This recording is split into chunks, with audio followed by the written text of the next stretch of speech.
जय श्री राम दोस्तों, क्या हुआ जब अचानक से अयोध्या में राम जी के गर्भगृह में प्राण प्रतिष्ठा के दौरान प्रकट हो गए दिव्य शेषनाग, जिनका संबंध साक्षात लक्ष्मण जी से बताया जा रहा है। प्राण प्रतिष्ठा के दौरान इतना बड़ा चमत्कार देखकर बड़े बड़े पंडित, विशेषज्ञों के साथ साथ देश के प्रधानमंत्री के भी होश उड़ गए, लेकिन इसे काफी शुभ संकेत माना जा रहा है।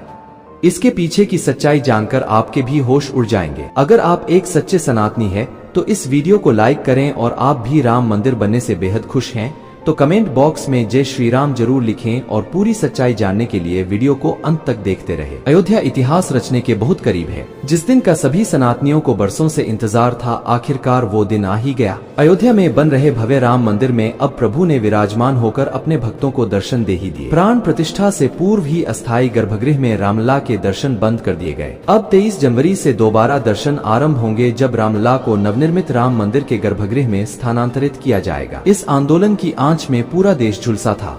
सैकड़ों ने सीने पर गोलियां खाई तो हजारों ने अपना लहू पानी की तरह बहा दिया। बात हो रही है राम जन्मभूमि यानी अयोध्या की, जो 22 जनवरी को राम मंदिर की प्राण प्रतिष्ठा हुई है।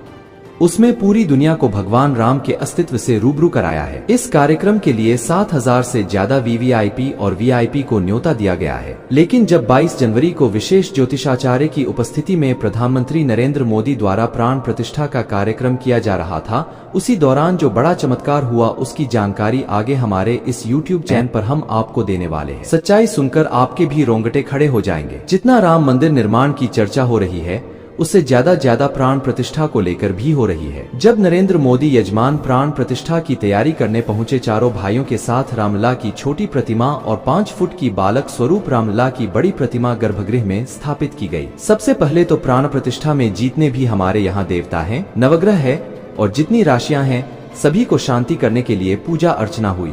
ये सब करने के बाद में मूर्ति के शुद्धिकरण किया और मंत्र जाप शुरू किया गया। यह मंत्र काफी वैदिक होते हैं। इन मंत्रों में ऐसी शक्ति होती है कि यह किसी भी मूर्ति के अंदर प्राण डाल सकते हैं। लेकिन जब प्राण प्रतिष्ठा का कार्यक्रम चल रहा था, इस दौरान वहां पर एक ऐसा चमत्कार हुआ जिसे देखकर सभी पंडितों के और वहां खड़े सभी लोगों के होश उड़ गए। गर्भगृह में प्रभु श्री राम की मूर्ति में चरणों के पीछे से अचानक सांप का एक छोटा बच्चा वहां निकल आया, जिसे देखने के बाद सभी लोगों का यही मानना था। स्वयं शेषनाग ने प्राण प्रतिष्ठा के इस कार्यक्रम में आहुति दी है। सभी लोगों ने उन्हें प्रणाम किया और सुरक्षित तरीके से बाहर मंदिर परिसर के बाहर छोड़ दिया गया। लेकिन सबके मन में यही सवाल था, गर्भगृह बहुत सुरक्षित है, चारों तरफ से अंदर किसी जीव जंतु के आने की कोई संभावना नहीं है, तो सांप को छोटा सा सांप का बच्चा मूर्ति के पैरों में आखिर कहां से आया था? क्या वह वहां पर चमत्कारी रूप से प्रकट हुआ था? इसके बाद इस चमत्कार को शुभ संकेत मानकर स्वयं लक्ष्मण जी की वहां पर उपस्थित मानकर पूर्ण प्राण प्रतिष्ठा का कार्यक्रम शुरू किया गया। अब सबको इंतजार था उन 84 सेकंड का, जिसके दौरान प्रभु श्री राम की आंखों से पट्टी हटने वाली थी और मूर्ति में प्राण प्रतिष्ठा होने वाली थी। सेकंड को विशेष मुहूर्त के तौर पर देखा जाता है, जिसे अभिजीत मुहूर्त कहते हैं, जो कि 11 बजे से लेकर 12 के बीच कुछ सेकंड होते हैं। और जैसे ही 11 से 12 बजे के बीच अभिजीत मुहूर्त का निर्माण हुआ, उन खास 84 सेकंड के दौरान विशेष ज्योतिषाचार्य द्वारा प्रभु श्री राम की आंखों की पट्टी खोल दी गई। मूर्ति की आंखों के सामने रखा हुआ कांच अपने आप टूट गया और मूर्ति की प्राण प्रतिष्ठा संपन्न हुई।